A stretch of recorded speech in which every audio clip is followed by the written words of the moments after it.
My fiancé insisted on a prenup saying, and anything you earn above me is mine too. I signed it on the spot. 2 years later, my startup sold for $12 million when she tried claiming half. I showed her the revision her attorney added. Her reaction when she saw she'd only qualify for $32 male. Just watch my wife's face drain of color as her attorney explains she get exactly $0 from my $12 million startup sale.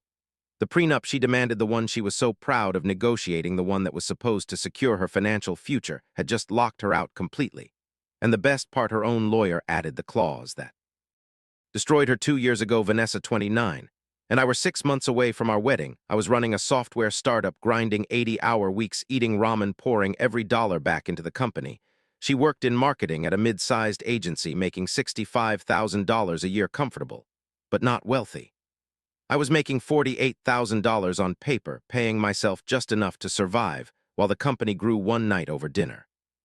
She dropped it casually. I think we should get a prenup. I looked up from my laptop, surprised, but not opposed. Okay, what are you thinking? Well, she said, twirling her wine glass, I've been reading about income disparity in marriages. It's not fair when one person out earns the other significantly. I need protection from what? From you making way more than me and leaving me with nothing, but you make more than me right now. She laughed. For now, but your little tech thing might actually work out. And when it does, I want to make sure we're equal partners. She slid a folder across the table. Inside was a draft prenup. The key clause, highlighted in yellow, stated that any income earned above the lower earning spouse's salary would be split equally as marital property. Essentially, if I made $100,000 and she made $65,000, the $35,000 difference would be ours, not mine. It gets better after marriage. She said any income above what I earn becomes community property, 50-50. That's fair, right? I read it 3 times. You want half of everything I earn above your salary? It's about equality. She said partnership if you're making way more. It's because I'm supporting you at home, managing our life, being your partner. I deserve to share in that success. I thought about the 80-hour weeks, the years of risk, the ramen dinners and skip vacations to fund the startup. Then I thought about how she'd been pushing me to get a stable job, calling my startup a hobby, suggesting I was wasting my potential. Okay, I said I'll sign it. She blinked. Really? Yeah, let's do it. She smiled, relief flooding her face. I knew you'd be reasonable. I love you. Love you too. I sent the prenup to my attorney, Marcus. Smart guy, Stanford Law, handled startup contracts for me. Before his email back was 3 words followed by 6 exclamation marks. Call me now. Marcus was livid. Are you insane? This prenup makes her your business partner without any of the risk. Have you read Clause 7? I had not read Clause 7 closely. He explained it the way this is written. She could claim half of any equity, compensation, bonuses, profit sharing, anything classified as income above her base salary. If your company goes public or gets acquired, she's positioned to take millions. But I'm only making $48,000 right now for now, Marcus said. But what happens when you cash out, when you sell, when all that equity converts to actual money? I was quiet. He continued. I can't stop you from signing this disaster, but let me try to add some language protections, loopholes. Her attorney will probably reject them.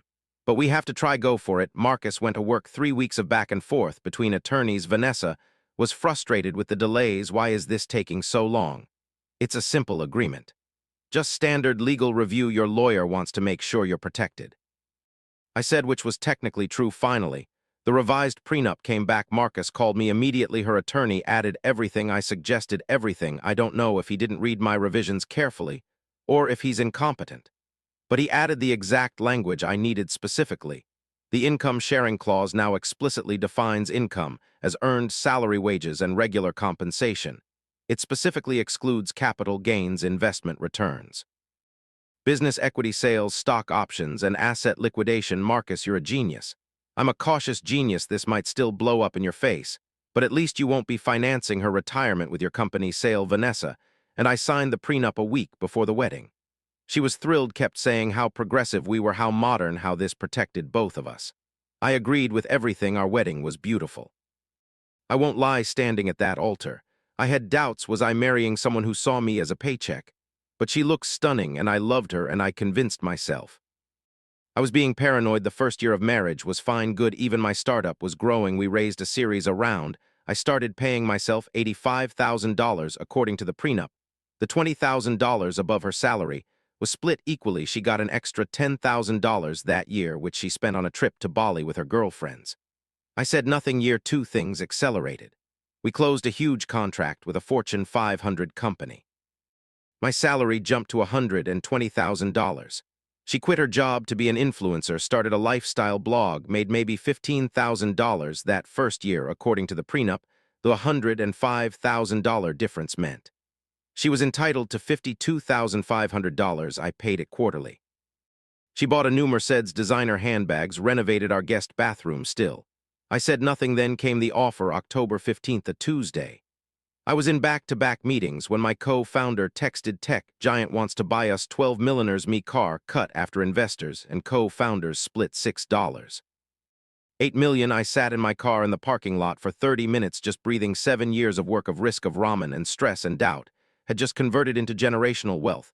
And I called Marcus before I called Vanessa. Congratulations. He said, his voice careful. Thank you. Now what? Now we handle this correctly. That's 6.8 million doses from equity sale, not salary. Per the prenup revision, it's classified as asset liquidation. She gets nothing. Are you sure? I've read this document 50 times in the last 24 hours. I'm sure her attorney screwed up catastrophically, but she'll fight it. Of course, she will. That's why you need to be ready. I drove home. Vanessa was in the kitchen filming content for her blog, something about organizing spice racks. I waited until she finished. We need to talk. She set down her phone, immediately alert. Something had shifted in her expression. Is it the company? We got an acquisition offer. Her face lit up.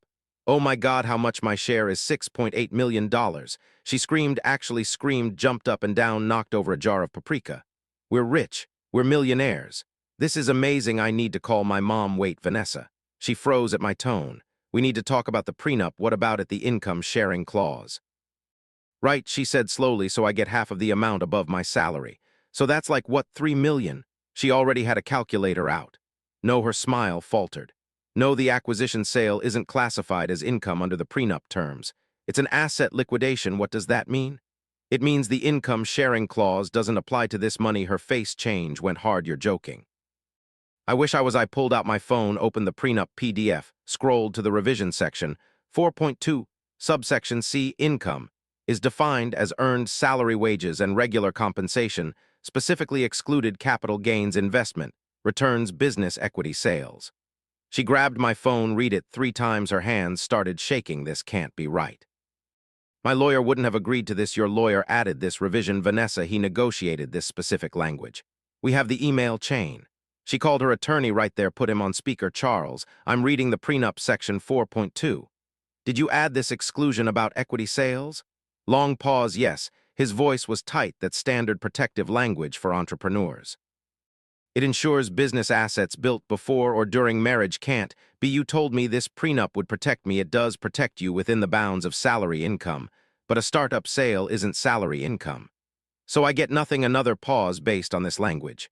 Correct. She threw her phone across the room.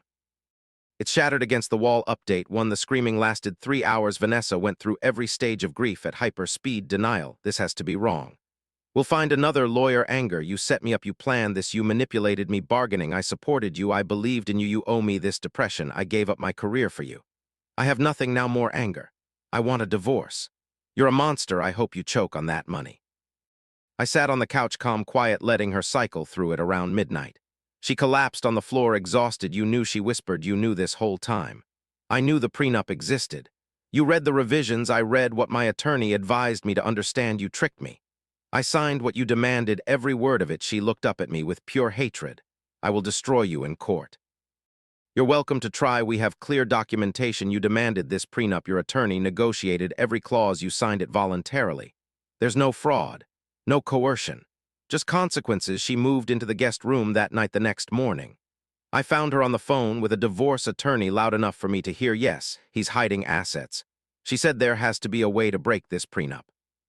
It's unconscionable. The attorney's voice was patient through the speaker. Mrs. Patterson, unconscionable typically requires proving gross unfairness at the time of signing. You were employed, represented by counsel. The terms were clear. This will be difficult. Find a way. She snapped. I called Marcus. She's lawyering up. Expected. Here's what happens next. She'll claim duress, fraud, maybe argue you hid the startup's potential value. We have emails where you told her the company might fail. We have her texts telling you to get a real job. We have documentation of every salary payment above her income. The paper trail is perfect. What What about community property? Doesn't California law, the prenup specifically addresses California community property law? We were thorough. This will hold 3 days later. Formal divorce papers arrived. She was demanding spousal support of $15,000 per month, claiming she sacrificed her career to support mine, plus 50% of the acquisition proceeds under breach of fiduciary duty. Marcus laughed when he read it. Her attorney is desperate. This is a Hail Mary. Then Vanessa's family got involved. Her mother called me, a woman I had always gotten along with, who'd hugged me at our wedding, who'd sent me birthday cards. How could you do this to her? Linda, I signed the prenup. She demanded, with a clause you knew would screw her, a clause her attorney added, and approved. She gave up her career for you. She quit her $65,000 job to be an influencer because she wanted to. I never asked her to quit. You owe her half of that money legally and morally. I don't. The law is clear. What about love? What about it? If you loved her, you'd share. If she loved me, she wouldn't have demanded a prenup designed to take half my income. She hung up. Her father tried. Next, different approach. Calm businessman to businessman. Look, son, I get it. You're protecting your interests, but Vanessa's my daughter. This is destroying her. She'll be fine. She's 29, educated, capable. She can rebuild with nothing. She has everything she came into the marriage with, and 2 years of income sharing that gave her over $60,000 she didn't earn. That's more than nothing. He said, you're not wrong, but you're not right either. What's right is honoring legal agreements. That's what adults do. You've changed. He said, money's changed, you know. I said quietly, clarity changed me. I thought about all the time she'd called my startup a waste, suggested I was gambling our future, complained about my hours, my stress, my dedication. Now that the gamble paid off, she wanted half the winnings without any of the risk. That's not how partnerships work. Update 2. Vanessa's social media campaign started exactly as Marcus predicted. Long posts about financial abuse, about men who trap women in marriages, about the importance of protecting yourself, because you never know who you're really married to. She positioned herself as a victim of manipulation. The comments were split. Half supported her, called me a monster, half asked pointed questions. Wait, didn't you demand the prenup if he's so terrible? Why did you marry him? Sounds like you wanted his money, and now you're mad he protected it. Then her influencer friends piled on. One posted a 10-minute video titled Why Prenups Are Tools of the Patriarchy. Another shared a tearful story about her friend, obviously Vanessa, being financially abused by her tech bro husband. Another organized a hashtag campaign. But the internet is undefeated. Someone found Vanessa's old blog post from before we married, post about how she was dating a startup founder, how she was playing the long game, how you have to be smart about these things. Post about calculating net worth and future potential. Post that made her look exactly like what she was, a gold digger who'd been outmaneuvered. The post went viral, screenshots everywhere. Her narrative collapsed in real time. She deleted her entire social media presence within 24 hours, but the screenshots live forever.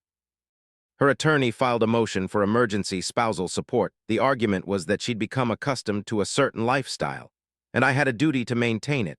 Marcus filed a response with every receipt showing she'd spent the income sharing money on luxury goods, travel, and personal expenses while I'd reinvested in the company. The judge denied her motion. But Vanessa wasn't done. She tried to claim the startup was marital property because I'd worked on it during our marriage. Marcus had anticipated this too. We provided documentation showing the company was founded 3 years before we met. All equity was awarded before our engagement, and the acquisition was based on pre-marriage contracts and intellectual property. Strike 2. Then she claimed I'd verbally promised to share the sale proceeds. Regardless of the prenup, said I'd told her we were partners in everything, wanted to invoke some clause about oral modifications to written contracts. This one was trickier. It came down to credibility, but we had texts. Her text to me: can't wait till your company sells and we can finally live the life we deserve when you're rich. I'm getting the biggest diamond upgrade. Your money is our money, right? That's what marriage means. My responses were always variations of let's see if it happens first. Got to focus on growing the company. We have the prenup. Remember, the text made it clear I'd never promised anything beyond what the legal documents stated. Her attorney withdrew the claim 6 months into the divorce proceedings. Vanessa's money ran out. Turns out the Mercedes, the handbags, the bathroom renovation, she'd financed a lot of it on credit. Credit she couldn't pay back now. She had to move in with her parents, had to sell the Mercedes, had to return to a regular job, administrative assistant at a dental office. Meanwhile, I moved into a penthouse downtown, started angel investing, and other startups dated casually. I wasn't celebrating her downfall. But I wasn't losing sleep over it either. Her attorney reached out to Marcus for a settlement discussion. We're prepared to accept $500,000 as a full and final settlement. He said no, our counter is zero. She walks away with what she brought, which is nothing. That's unreasonable. That's the prenup. She demanded we went to trial. The courtroom was small, depressing. Vanessa looked worn down, older. Somehow her attorney made an impassioned argument about fairness, about the spirit of marriage, about how the prenup's technical loopholes violated the intent of the agreement. Our turn. Marcus was surgical. He walked through every email, every text, every blog post. He showed how Vanessa had specifically demanded a prenup to protect her financial interests. He demonstrated that her attorney had reviewed and approved every revision. He proved she'd been informed of every clause and had signed voluntarily with full knowledge. Then he played his ace. He brought up Section 4. 2 subsection C, the exclusion clause. He showed the email chain where Vanessa's attorney had not only approved it, but had specifically written added protective language for entrepreneurial income for standard practice. Client has reviewed and approved. Client has reviewed and approved. Her attorney had documented that she'd seen and accepted this exact language. The judge read the prenup, read the emails, looked at Vanessa. Ma'am, did you read this document before signing? Yes, she whispered. Did your attorney explain these exclusions to you? He said it was standard protective language. For whom? For she paused. For both of us. Did you ask what it meant? No, I trusted him. The judge sighed. I understand this outcome is disappointing, but I cannot avoid a contract simply because one party regrets their negotiating position. The prenup is clear. It was properly executed. Both parties were represented. The exclusion clause is explicit. I'm granting the divorce, but upholding the prenuptial agreement. No spousal support. No asset division beyond what was established during marriage. We're done here. Update 3. Vanessa tried one last desperate move. She filed a complaint with the state bar against her attorney claiming malpractice. Her argument was that Charles had failed to explain the full implications of the exclusion clause, costing her millions. The bar investigated, turned out Charles had sent her a detailed memo explaining every clause, including Section 4. 2. He'd specifically warned that the exclusion language could impact future asset sales and recommended against signing without understanding the full scope. She'd replied via email, I understand. Let's proceed. The bar dismissed her complaint. Charles then sued her for defamation and legal fees. She settled quietly, though. I don't know the terms. Her parents had to help her financially. The woman who'd once posted about luxury vacations and designer bags was now posting about budget meal prep and thrift store finds, rebranding herself as relatable, authentic, real. The comments were brutal. Interesting how you're relatable now that the money's gone. Authenticity is just poverty with the Instagram filter. Remember when you married for money and lost? She eventually deleted everything and went private. I heard through mutual friends that she was dating someone new, an accountant named Gerald, made $70,000 a year, drove a Camry, lived in a modest apartment. Everything she used to mock me for before my success. The irony wasn't lost on anyone. But here's the thing that stuck with me. About a year after the divorce was finalized, I ran into Charles, her attorney, at a legal conference. We ended up at the same bar. He approached me, drink in hand. Can I buy you a drink? I already have one. I owe you an apology. For what? For taking her case, for letting her proceed with that prenup demand. I was confused. You protected her. He laughed bitterly. I tried to protect her from herself. I told her the exclusion clause was problematic. I explained multiple times that entrepreneurial income and equity sales were different from salary. I warned her she didn't care. She was so focused on getting half of any salary increases that she ignored the bigger picture. Why did you let her sign? Because she was my client, and she insisted. She kept saying she knew what she was doing, that she was being smart. And honestly, he paused. I was tired of arguing. She paid me to execute a contract, not to save her from her own greed. That's cold. That's law. We drank in silence for a minute. You knew, he said, when you sent those revisions through your attorney. You knew exactly what you were doing. I knew I was protecting 7 years of work. I knew I was ensuring that if my company succeeded, it would be because of my risk, not her paperwork. Tactical, the best part. He leaned in. She tried to sue me for malpractice, claiming I didn't explain the implications. I had to produce the memo, 12 pages, single-spaced, explaining every possible scenario, including a major liquidity event like an acquisition. She'd written back, I understand. Let's proceed. 3 words that cost her millions. We finished our drinks as he was leaving. He turned back. You're going to be fine. You're already fine. What about her? She'll survive. People like her always land on their feet. They just land in different tax brackets. I went home that night to my penthouse, stood on the balcony overlooking the city, and thought about the whole thing: the prenup, the marriage, the divorce. Was I wrong? Legally, no. Morally, that's harder. Vanessa had demanded protection from me, out-earning her. She got exactly what she asked for: a system where salary differences were shared. She just never imagined I'd have income that wasn't salary. She'd been so focused on the immediate win, the monthly income sharing checks, that she'd ignored the long-term implications. Her attorney tried to warn her. I tried to slow down the prenup process, but she'd been adamant. Confident, certain she was securing her future. Final update: it's been 3 years since the acquisition, 2 years since the divorce. I'm 35 now. I've invested the money wisely, started 2 new companies, got involved in venture capital. My net worth is substantially higher than the original $6.8 million. Dating someone new. Sarah's a pediatrician, makes $280,000 a year. When we started getting serious, I told her the whole story. Expected judgment, may be concerned. She laughed.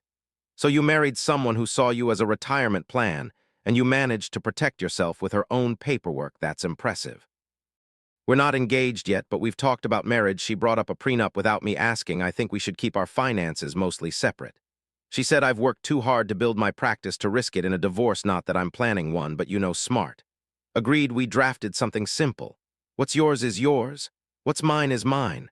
What we build together, we split fairly. No games, no income sharing schemes. No complicated clauses, just 2 adults protecting what they'd built independently while committing to building something together. It's refreshing as hell. As for Vanessa, I heard she got married last year. Gerald, the accountant, proposed at a chain restaurant. She said yes.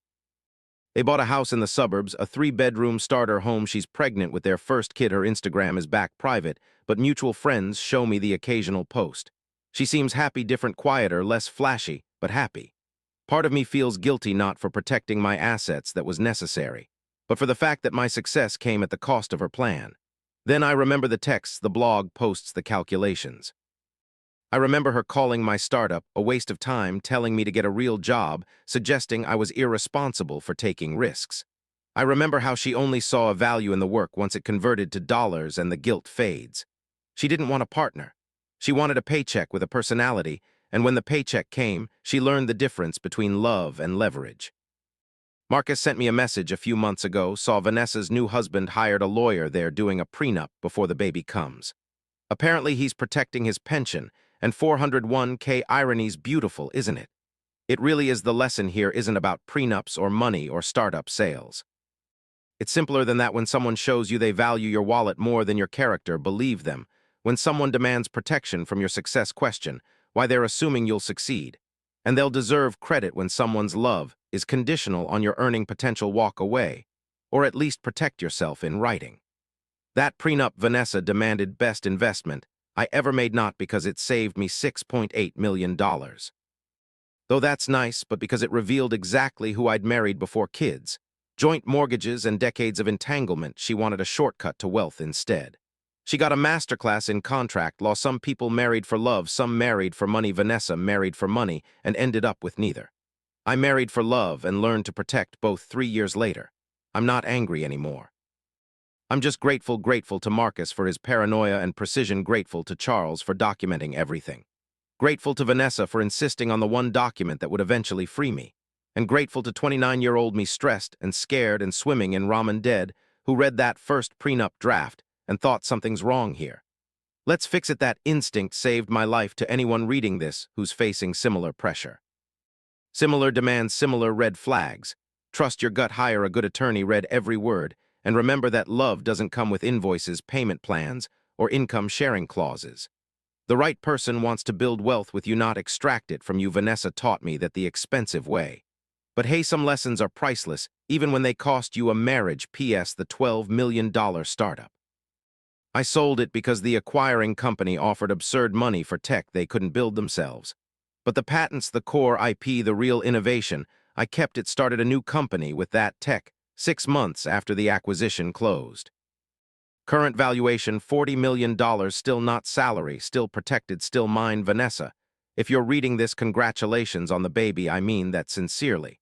But also thanks for the prenup, best worst decision you ever made.